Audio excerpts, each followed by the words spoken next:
मुळशी केसरी येथे होणाऱ्या भव्य दिव्य अशा ओपनच्या बैलगाडी शर्यतीमध्ये बकासूर सेमी क्रमांक 8 मध्ये पळणार आहे आणि त्यांचा तास क्रमांक 1 आहे. बकासूर आणि लखन ही जोडी पळते आणि या जोडीने सुट्टाच निकाल घेतलेला होता या मैदानामध्ये.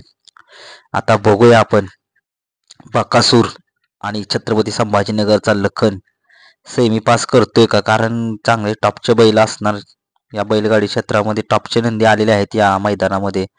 नक्कीच आपण बघूया बकासूर सेमी तर काढणार, कसा पण होईना पण काढणार, पण फायनलला लढत चांगली होईल. पण ही गाडी एक नंबर करणार, कारण गाडी बैल पण टॉपचे आहेत आणि मैदान पण चांगलं आहे, फाट्या पण चांगल्या आहेत. नक्कीच बकासूर आणि गट तर तुम्ही बघितलाय कसा सुट्टाच काढला या जोडीने.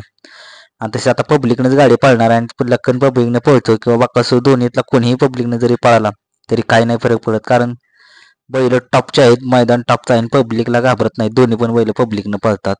नक्कीच एक आव्हान असेल या जोडीला, कारण महारथी आहेत या मैदानामध्ये. नक्कीच सेमी पास होणार का ही जोडी, सगळ्यांची उत्सुकता लागलेली आहे पणाला.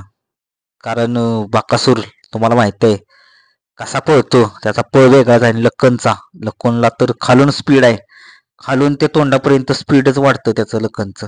पण बघूयात शेवटी बकासूर आणि लखन हे एक नंबर मिळवतील का, कारण सेमी ते काढणारच, लिहून देतो सेमी हे काढणार.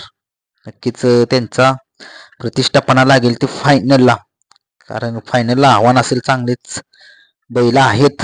पण बघूया, बकासूर दोन्ही खांदी पळतो आणि लखन पण दोन्ही खांदी पळतो.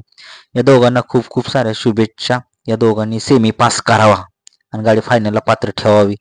ड्रायव्हर असणार बबलू चाचा, किल्ले मच्छिंद्रगड.